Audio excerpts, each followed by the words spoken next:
começo eram as trevas, e então, Bang. Nasceu um sistema que se expande infinitamente, feito de tempo, espaço e matéria. Agora, vá mais longe do que jamais imaginou, além dos limites de nossa existência, em um lugar chamado o Universo. Ele promete desenvolver tecnologias que nos transportarão sempre mais longe e mais rápido. Mas o caminho é cheio de perigos constantes e mortais.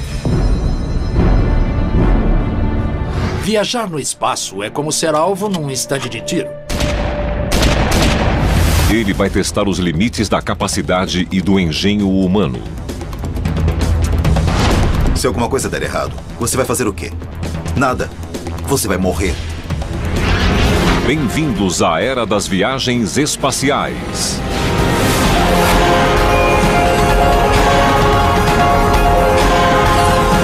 O Universo. Viajar no espaço. Por caminhos nunca antes imaginados, a mão do progresso está a ponto de entregar a humanidade aos céus. Por séculos, o misterioso esplendor do universo nos tem motivado a explorá-lo.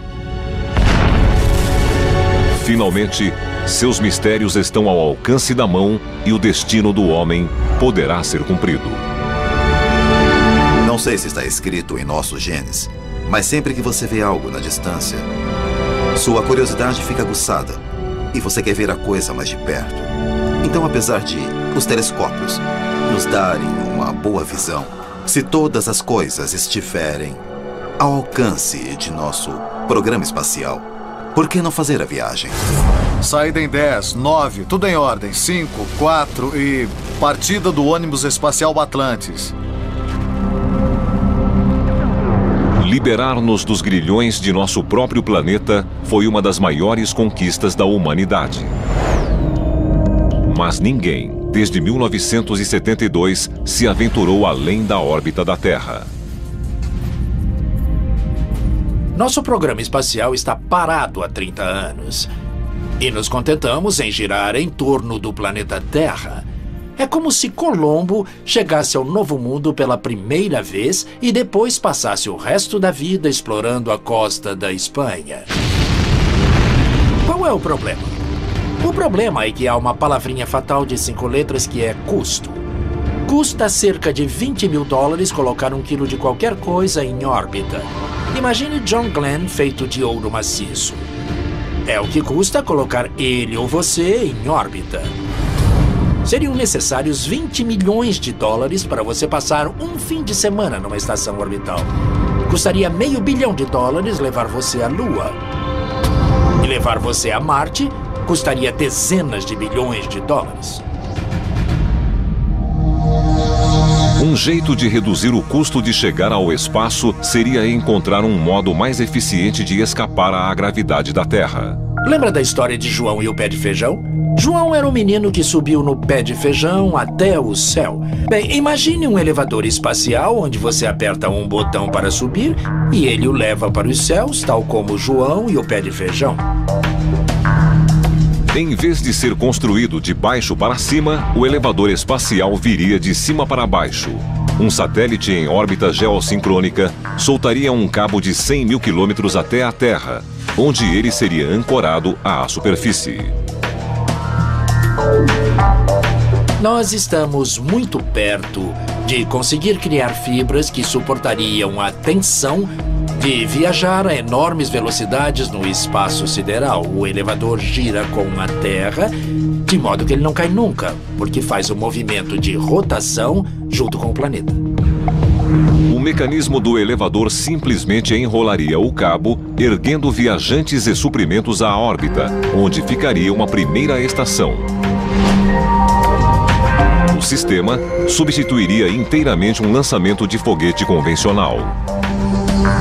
Isso pode reduzir o custo de viajar ao espaço em cerca de 1000 vezes. Pense nisso.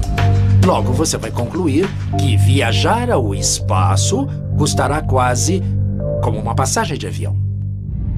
Mas, além dos confortáveis limites da Terra, grandes ameaças aguardam os viajantes espaciais.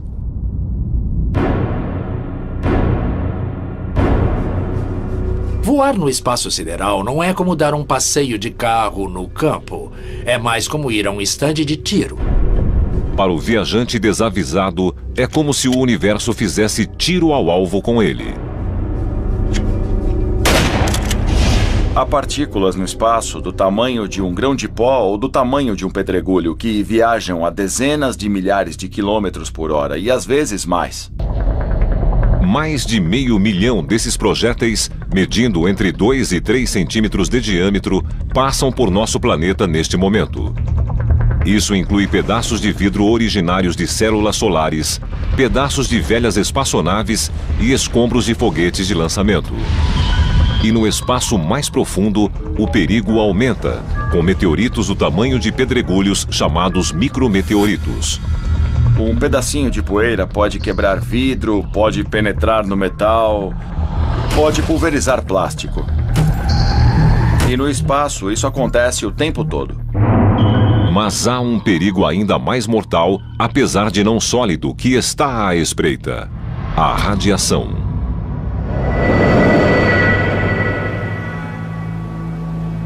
Os efeitos devastadores dessa energia invisível foram vistos na Terra logo depois das bombas atômicas da Segunda Guerra Mundial ou depois do acidente nuclear de Chernobyl. De forma angustiante, o próprio Sol que nos dá vida nos manda um fluxo de radiações venenosas. Estamos aqui protegidos no berço. Somos protegidos pela atmosfera da Terra e seu campo magnético, que absorvem a maioria das explosões solares, que criam a aurora boreal. No espaço sideral, você leva a aurora boreal de frente. Não há camada de ozônio, não há campo magnético para proteger você. E assim você fica exposto à rudeza do espaço sideral.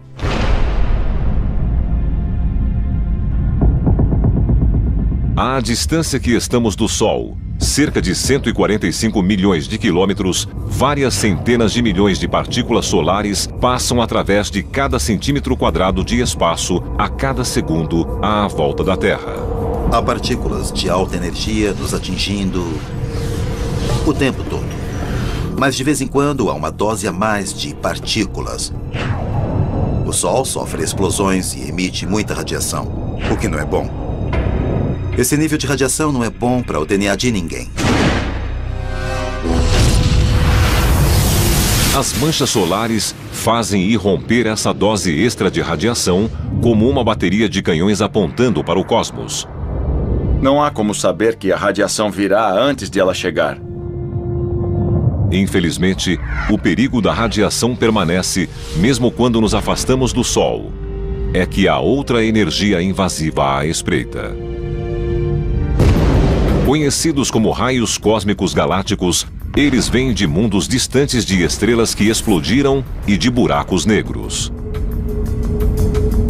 Raios cósmicos galácticos são partículas que viajam pelo espaço em velocidades próximas à da luz. Uma simples partícula de ferro que bate em seu corpo terá o efeito de uma bola de beisebol a 150 km por hora. Pode ser devastador.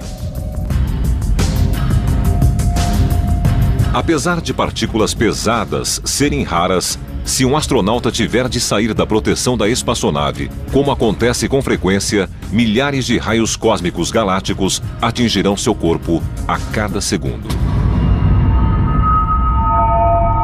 Em 24 horas, o viajante do espaço recebe radiações de raios cósmicos e de partículas solares equivalentes às recebidas por alguém na superfície da Terra em 6 meses. O corpo humano não vai sentir de imediato o efeito da radiação, mas, dependendo de sua quantidade, esse efeito pode ser notado mesmo de olhos fechados. As partículas parecem faiscar quando atingem a retina do viajante do espaço. As faíscas não cegam, mas você se pergunta, vi alguma coisa? E todos confirmam sua ocorrência, e a aparência pode mudar de vez em quando. No entanto, o verdadeiro choque para o corpo humano vem da estranha falta de peso. Acho que a coisa mais perigosa de viajar no espaço é a falta de gravidade. A falta de peso faz com que quase todos os sistemas de seu corpo comecem a mudar. E eles não param de mudar até que você volte a um mundo onde haja novamente gravidade. Uma das primeiras coisas que o viajante espacial perde pela gravidade zero é seu senso de orientação. O que é em cima e o que é embaixo? Boa pergunta. Para começar, é como você quiser. Se você disser que para cima é assim, tudo bem. Se você disser que é assim, tudo bem também. A maioria dos viajantes vai sentir enjoo nas primeiras horas, talvez nos primeiros dias. Essa é uma coisa que você deve se resignar a enfrentar. Talvez nos primeiros dias, qualquer um vai se sentir perturbado em termos de orientação. Aqui na Terra, a experiência de flutuar quando se mergulha é a mais parecida com o que se sente em prolongados períodos sem gravidade. Por essa razão, os aspirantes a astronautas da NASA se submetem a treinar e trabalhar durante até 6 horas por dia, mergulhados em um grande tanque de água. Com o equipamento de mergulho, você ainda sente o efeito da gravidade, mas não muito porque seu corpo está submetido à mesma pressão de maneira uniforme. Exceto pelas bolhas de ar que se vê subir para a superfície, mergulhar imita muito bem a sensação de desorientação. Mas, à medida que o tempo passa, sem ser submetido à gravidade, o corpo entende que já não precisa resistir contra ela e começa a perder massa muscular e óssea. Quando você está no espaço, seu corpo pensa que você está deitado numa cama. De modo que, se não tomar cuidado, seu corpo vai se atrofiar. Para compensar isso, um astronauta precisa de exercícios diários. As pernas são particularmente vulneráveis porque são raramente utilizadas. Nesse mundo, deslocar-se fica mais por conta de braços e mãos. A maior dificuldade é se acostumar com o fato de viver num lugar onde você não pode andar para lá e para cá. Você tem de flutuar para onde quiser ir. A falta de gravidade também paralisa o trato digestivo, o que pode causar problemas na hora das refeições. Seu sistema digestivo para. Você não vai conseguir comer e beber, até digerir novamente. E isso pode levar muitas horas ou até dias. Pior ainda, gravidade zero e radiação podem se combinar de maneira particularmente sinistra. No espaço, o sistema imunológico não é tão eficiente quanto normalmente é. E vírus e bactérias que suportaríamos em condições normais podem se tornar mais perigosos. Além disso, uma bactéria pode crescer até 50 vezes mais depressa e qualquer vírus levado a bordo pode sofrer mutação para um vírus predador desconhecido graças à sempre presente radiação. Todas essas dificuldades agridem o viajante do espaço logo nas primeiras horas ou dias. E se a viagem requerer mais tempo? A situação só piora. O universo, viajar no espaço. O universo é um lugar implacável, aberto apenas aos aventureiros mais ousados, àqueles que têm a coragem de explorar as coisas a fundo, de se mover por entre ameaças tóxicas e que não têm medo de vagar longe do ambiente conhecido. Assumimos que nossas roupas são flexíveis e que as máquinas trabalham a temperatura ambiente, porque implícita ou explicitamente foram concebidas para isso. No espaço profundo, sua face voltada para o Sol pode estar a centenas de graus Celsius e a face voltada para trás pode estar a centenas de graus negativos. Aqui na Terra não questionamos nada. Estamos aqui e temos o brilho do Sol e ar fresco à nossa volta.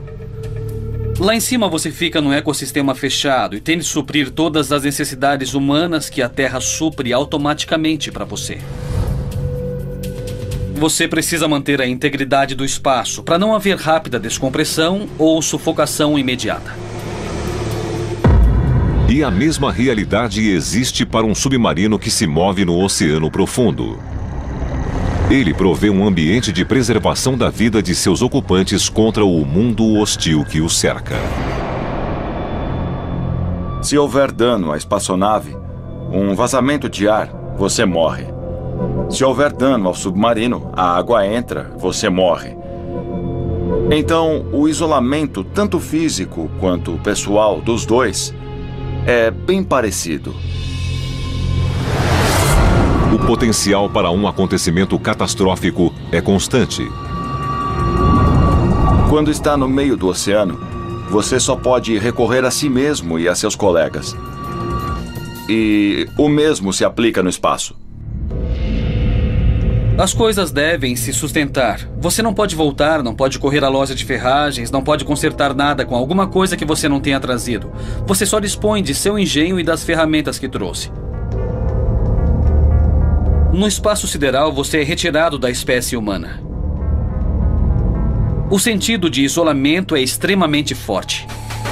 Lançado, foguete lançado. Muitas vezes, nosso esforço de explorar o espaço é comparado aos exploradores dos séculos XV e XVI. Os primeiros a cruzar os oceanos. A ir a um território desconhecido, tendo de levar seus suprimentos e sem saber se voltariam algum dia. Eu acho que há muito a dizer sobre essa analogia.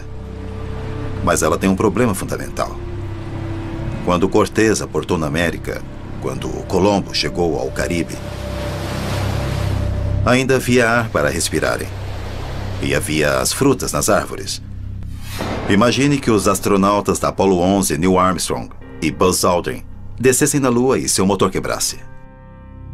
Bem, temos um problema aqui. O que fazer? Nada. Você morre. Não há de onde tirar peças de reposição para reparar a espaçonave. Então, as ameaças ao ser humano são muito maiores na exploração espacial do que em qualquer viagem na superfície da Terra.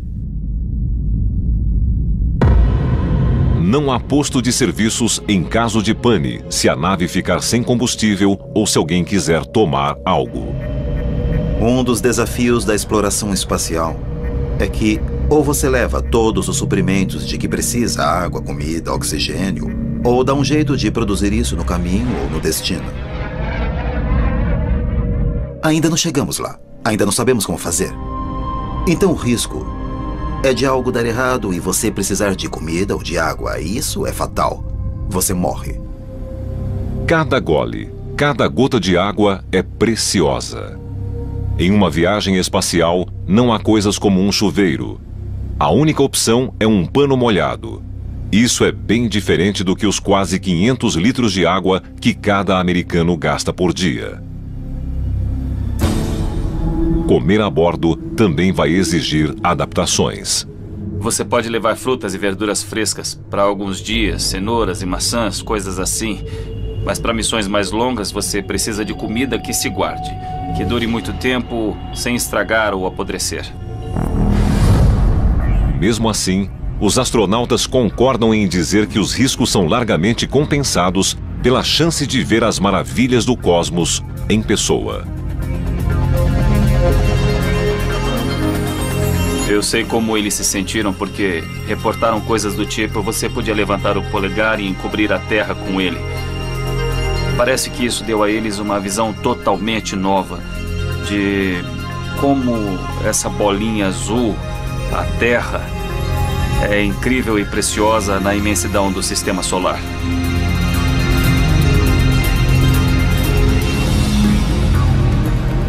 A experiência me mudou para sempre. E eu acho que pode mudar qualquer um que passar por ela no futuro.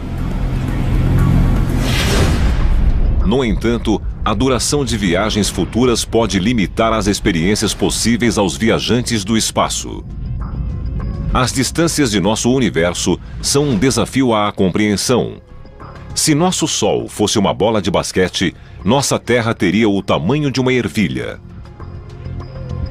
Se fossem colocados no Central Park, a estrela mais próxima seria outra bola de basquete, a quase 8.000 quilômetros no Havaí. Um dos pré-requisitos para qualquer missão espacial é você estar vivo. Quando chegar ao destino. Então, as missões espaciais devem ser pequenas comparadas à expectativa de vida humana. No momento, isso nos limita aos planetas. E, possivelmente, a cometas e asteroides, se um dia quisermos visitá-los. A paisagem rude e brutal dos planetas mais próximos do Sol, Mercúrio e Vênus, não os tornam atraentes a qualquer visita. As temperaturas de Vênus podem exceder os 500 graus Celsius e a esmagadora pressão atmosférica é equivalente a estar submerso a 900 metros de profundidade. Isso deixa os planetas mais longe do Sol para potenciais explorações. Mas, mesmo viagens aos planetas mais próximos ainda levariam vários meses ou anos. Milhões de quilômetros. Cerca de 220 milhões de quilômetros separam as órbitas da Terra e de Marte. Mas, como cada planeta gira em torno do Sol a velocidades diferentes, as distâncias relativas mudam continuamente.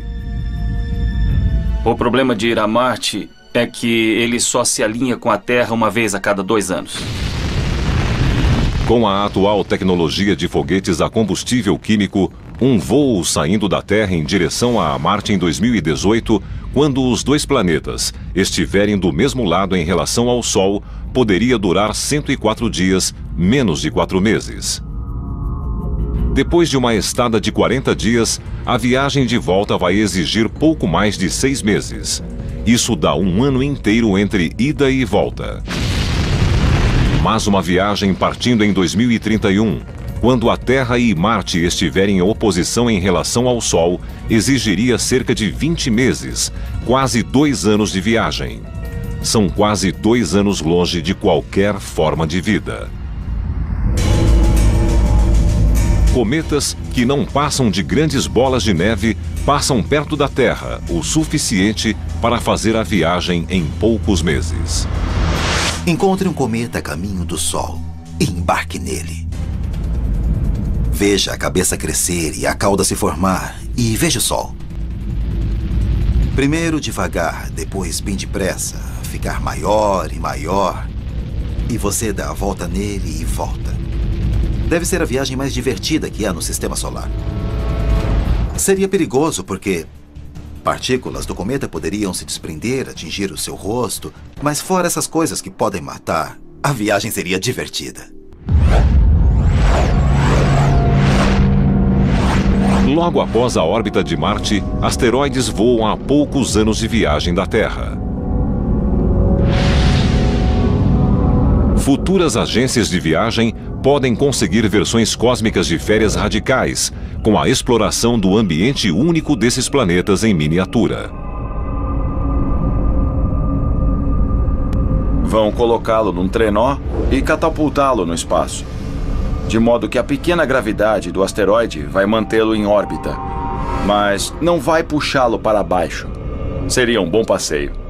3 vezes mais longe do que Marte, a órbita de Júpiter, com suas inúmeras luas, oferece dezenas de paisagens diferentes. Isso pode ser tentador para futuros viajantes, mas a viagem pode levar 5 anos.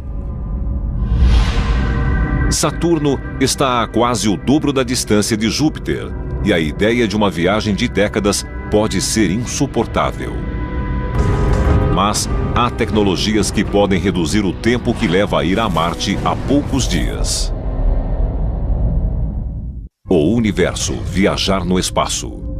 Para que a humanidade se aventure nas profundezas do cosmos, seja para se banhar na luz de alguma estrela exótica, seja apenas para viajar aos limites de nosso sistema solar, vamos precisar achar um modo de viajar muito mais depressa. Qual a maior velocidade possível? Nada até hoje, observado pela ciência, é mais rápido do que a velocidade da luz, 300 mil quilômetros por segundo. A velocidade da luz é a maior velocidade do universo. Este é um pilar da teoria de Einstein. A velocidade da luz é tal que ela pode dar 7 vezes a volta da Terra em 1 segundo. Se você pudesse pular até a Lua à velocidade da luz, você chegaria lá em 1 segundo. Compare isso com os 3 dias necessários para chegar lá com a tecnologia atual. O problema é que não podemos viajar na velocidade da luz, nem em uma velocidade parecida. Pegue a coisa mais rápida que já mandamos para algum lugar. E veja em quanto tempo ela chegaria à estrela mais próxima. Demoraria 50 mil anos. Isso é usando a propulsão química atual, cuja velocidade máxima alcança 65 mil quilômetros por hora. É essa a propulsão que usamos para tirar nossos foguetes do planeta. Mas levar alguém a Marte em menos do que alguns meses exigiria um tipo diferente de propulsão. Há algumas ideias sobre como atingir velocidades que se aproximam da velocidade da luz, rápidas o suficiente para nos levar a qualquer ponto do sistema solar em menos de um dia ou às estrelas mais próximas em menos de uma década. Essa teoria se refere a um antigo método de propulsão terrestre, o vento que empurra uma vela. Foi Kepler, o grande astrônomo, o primeiro a fazer anotações sobre a possibilidade de usar velas para navegar no espaço. A luz que jorra do Sol age como uma rajada de vento no espaço sideral. O vento solar é o que cria a cauda dos cometas quando se aproximam do Sol. Mas o vento solar corre em todas as direções e, à medida que a distância do Sol dobra, sua potência é reduzida por 4. Mas, com a ajuda da Lua, há um modo de fazer a luz continuar focada em uma certa direção. Se colocarmos uma bateria de canhões a laser na Lua e os dispararmos em sincronia com o vento solar, poderemos fazer esse vento atingir cerca da metade da velocidade da luz. Mas os lasers se diluem no espaço. Por exemplo, se apontarmos um canhão da Terra diretamente para a Lua, ele não vai criar um ponto na Lua. O ponto se formará a cerca de 8 quilômetros além da Lua. Mas essas velas seriam enormes. Agora estamos falando de astronautas que gastariam vários meses no espaço, navegando centenas, talvez milhares de quilômetros, de modo leve e durável, para capturar luz de bateria de raios laser colocada na Lua. Mas a navegação solar limita as espaçonaves a destinos dentro do nosso sistema solar. Uma alternativa a esse problema é recorrer ao hidrogênio, o elemento mais abundante do universo como fonte de propulsão. Meu projeto favorito para nos levar às estrelas é o chamado motor Ramjet. O motor Ramjet tem uma entrada gigantesca em sua frente, que traga hidrogênio enquanto se move no espaço sideral. Ele coleta o hidrogênio e o fusiona, como faz o Sol, e dispara uma enorme corrente de íons pelo escapamento. Em teoria parece fantástico, e em teoria parece que o motor Ramjet poderia funcionar para sempre, simplesmente utilizando hidrogênio que se encontra naturalmente no espaço. Infelizmente, os cientistas ainda não conseguiram realizar uma fusão de hidrogênio capaz de prover propulsão em testes.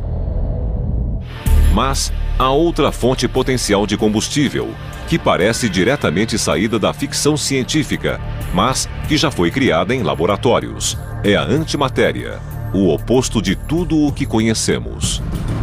Por exemplo, pense no mundo que vemos do outro lado desse espelho. Assim como Alice no País das Maravilhas, nós físicos nos perguntamos se há um universo do outro lado do espelho. Um universo e outro universo, onde o esquerdo vira direito e o direito vira esquerdo. No anti-universo, as cargas são invertidas. A positiva se torna negativa, a negativa se torna positiva e, quando elas se encontram, cria uma explosão de energia. Então, se esse universo, do outro lado do espelho, fosse feito de antimatéria, e se eu pudesse tocar nesse universo, eu destruiria toda a área metropolitana de Nova York numa explosão de energia. Então, a conversão de antimatéria e matéria em energia é 100% eficiente. É o motor definitivo. Mas há um problema. Sempre há um problema. Mesmo que tenhamos conseguido criar antiátomos em laboratórios, os custos são estupendos. Os Estados Unidos iriam à falência para criar uma colher de chá de antimatéria. No entanto, só precisaríamos de alguns gramas de antimatéria para ir a Marte e talvez de algumas colheres de chá para nos levar às estrelas próximas. Mas para visitar uma estrela distante ou outra galáxia, vamos precisar de algo estranho. Algo que nem Alice imaginaria, olhando pelo seu espelho. O universo, viajar no espaço. Os cientistas continuam a procurar um método de propulsão para nos levar sempre mais longe. Mas mesmo à velocidade da luz, não iríamos muito longe. A luz é rápida, mas o universo é enorme. De modo que, mesmo se conseguirmos cavalgar um raio de luz, se quiséssemos atravessar a galáxia, como se vê nos programas de ficção científica, levaríamos 100 mil anos. E mesmo na velocidade da luz, viajar à galáxia mais próxima levaria vários milhões de anos. Se a velocidade da luz é a maior do universo, parecemos condenados às vizinhanças de nossa galáxia. O que procuramos desesperadamente são novos conhecimentos sobre o tecido espaço-tempo, o que poderá nos permitir saber como distorcê-lo para usar atalhos. É isso que fazem no filme Jornada nas Estrelas, quando ligam seus defletores. Eles querem chegar de um lado da galáxia ao outro. Só o que eles fazem é ligar os defletores, que distorcem o tecido espaço-tempo para usar um atalho. É basicamente um truque. Todos conhecem o famoso ditado de Einstein: você não pode ir mais rápido do que a luz. No entanto, aqui há um senão. Einstein deixou a possibilidade de se rasgar ou dobrar o tecido espaço-tempo para que você realmente use um atalho no universo. Pense num tapete. Se você quiser atravessá-lo, pode usar o modo tradicional. Mas você também pode pegar um laço, laçar a mesa do outro lado do tapete e arrastar a mesa para você, de modo que você contrai o espaço à sua frente. Em poucas palavras, Einstein diz que quanto maior a massa, maior a dobra do espaço-tempo. Se você conseguir concentrar uma enorme quantidade de energia num só ponto, comparável a de um buraco negro ou de uma estrela gigante, você literalmente vai dobrar o tecido espaço-tempo e simplesmente vai pular as estrelas vizinhas. Em outras palavras, você não foi realmente às estrelas, mas você as trouxe até você, porque comprimiu o espaço à sua frente. A quantidade maciça de energia ou massa necessária para criar essa curvatura parece estar além de nossa compreensão e talvez além da capacidade humana. Mas pode haver uma alternativa. O físico John Brandenburg está desenvolvendo uma teoria pela qual uma nave estelar do futuro poderá viajar em velocidade superior à da luz, não manipulando uma grande área do universo, mas manipulando apenas a área à volta da nave. O artifício é ter uma nave estelar que emite uma curiosa partícula que por enquanto só existe em teoria. É o chamado táquion. Essa é uma partícula diferente. A própria luz sempre se move à mesma velocidade. Os táquions, por outro lado, podem ser infinitamente rápidos. Só não vão mais devagar do que a velocidade da luz. A velocidade da luz para eles é a mínima. E eles respeitam o limite. Se existirem, os táquions podem ultrapassar a velocidade da luz porque têm o que os físicos chamam de massa imaginária. Um valor imaginário pode ser visualizado no efeito de uma bola de tênis. O efeito pode fazer a bola se dobrar e seguir uma trajetória diferente da que parecia seguir quando da batida da raquete.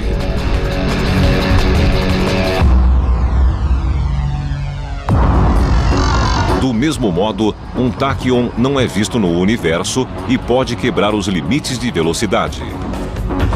Brandenburg propõe alterar o espaço-tempo que cerca a nave com um poderoso campo eletromagnético para que a nave se mova pelo espaço como um táquion. A nave funcionaria como o F-117 Nighthawk, o avião invisível ao radar e a seus operadores. Então, se alguém conseguir controlar o espaço-tempo à volta da nave estelar, vai poder fazer dela um objeto imaginário. Tecnicamente, isso significa dizer que ele se move mais depressa do que a luz. Basicamente, você vai se desconectar do resto do cosmos. Isso pode garantir ao viajante a habilidade de ir a qualquer lugar do universo em um piscar de olhos, como se uma multiplicidade de portas aparecesse de repente. Você entra por uma porta ou sai por outra do corredor tão depressa que vai parecer que você não se locomoveu para lado algum. Essa é uma conexão imaginária no espaço-tempo. E quem se moveu foi você, não o espaço-tempo. Ninguém sabe a que velocidade ou mesmo para onde uma nave dessas poderia viajar. Em qual porta entrar? Por qual porta sair? Eis a questão. Mas viajar pelo corredor do universo não será possível sem antes superarmos uma de suas forças fundamentais, a força que nos mantém sobre nosso planeta. Escapar do campo gravitacional da Terra é a primeira coisa que temos de fazer. 10, 9, 8, 7, 6... Para um objeto escapar do campo gravitacional da Terra... 2, 1... Ignição e partida do foguete. Ele tem de alcançar a velocidade de 28.000 km por hora. Nessa velocidade, pode-se percorrer de Nova York a Los Angeles em 8 minutos. Não há outra maneira com o que temos hoje. Apenas a força bruta. Enquanto um elevador espacial teórico poderia elevar as coisas e tirá-las da gravidade, um foguete só escapa da gravidade usando a força bruta originada pela reação química explosiva da queima de combustível. É a energia química que move os motores dos foguetes atuais. Cada vez que você queima algo, usa energia química. A ignição de um foguete se dá por energia química.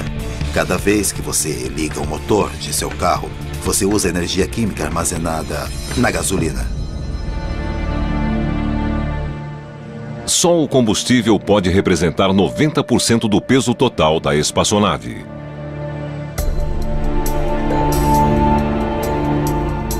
Você leva todo o combustível de que precisa. Então, o maior esforço do primeiro combustível utilizado é para colocar combustível em órbita. É como querer ir de Nova York até Los Angeles, com um só tanque de gasolina. Seria preciso que um caminhão-tanque o seguisse. E a maior parte da energia para acelerar o caminhão só serve para mover o combustível que está no próprio tanque. O ônibus espacial, seus foguetes e o combustível que é levado pesam espantosas 1.800 toneladas. É realmente preciso uma erupção vulcânica para empurrar isso para fora da Terra. O universo, viajar no espaço. Finalmente a espera terminou. Desejamos muita sorte. Vão com Deus e nos vemos em 2 semanas.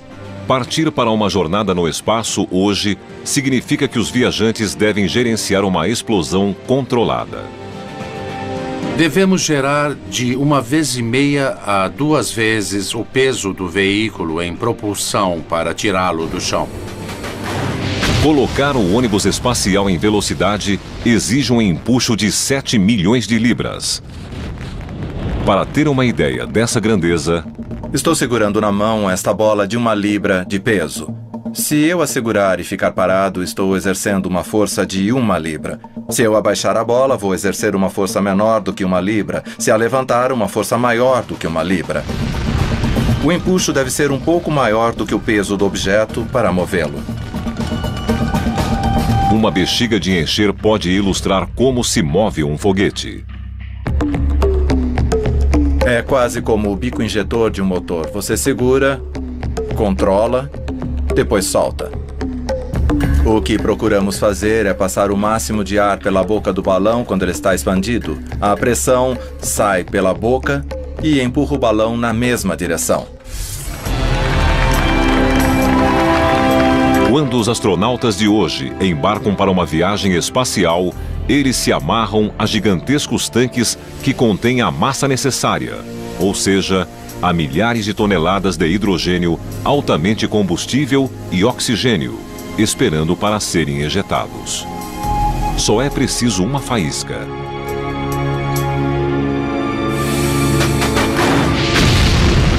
O motor principal começa 6 segundos antes da decolagem. Toda a nave estremece, parece que ela só quer se separar da rampa de lançamento. O foguete da nave espacial Endeavour consome... E daí então você pensa, puxa vida, é muita força, 1,5 milhão de libras de empuxo.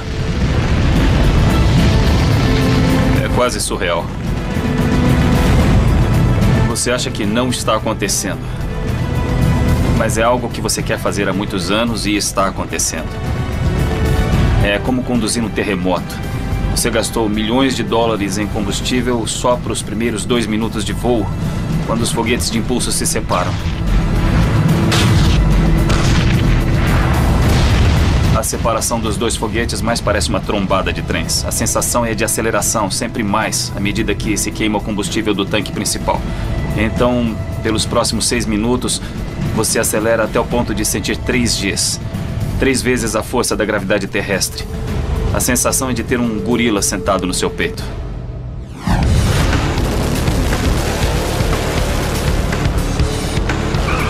Em um carro de arrancada que vai de 0 a 160 km por hora em 2 segundos, a sensação de força G é similar à que os astronautas sentem.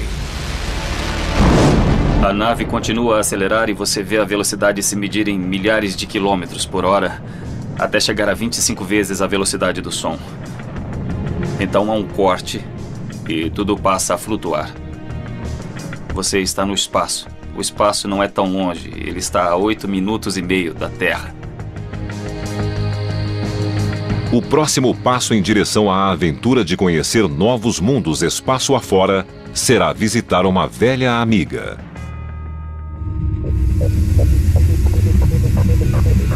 Apesar de ainda não se tratar do elevador espacial, a missão da NASA de voltar à Lua considera o conceito de base orbital da Terra para viagens mais longínquas.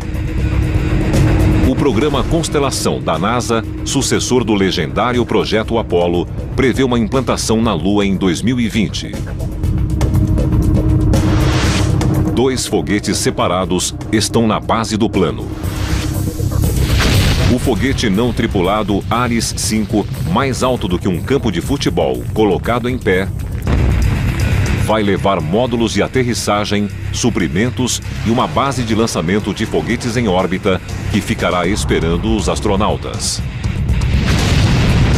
E o foguete Ares 1, que colocará a tripulação em órbita a bordo de uma cápsula. Depois, ele vai se encontrar com a base de lançamentos e partir para a Lua. Pode levar mais suprimentos e artigos para a Lua. É o que esse programa contínuo nos proporciona. Não como o Apollo, que só permitia ir à Lua 1 ou 2 dias no máximo antes de voltar. Encontraremos maneiras de superar as grandes conquistas do programa Apollo? Poderemos atravessar o vasto cosmos tão rapidamente e sem esforço quanto viajamos para outra cidade ou outro continente? Somos obrigados se quisermos sobreviver enquanto pessoas. Não vamos parar de explorar. A história nos ensinou repetidas vezes que as sociedades que pararam rapidamente desapareceram. Explorar é parte do que somos, do que devemos deixar a nossos filhos e aos filhos deles. Somos assim e fazemos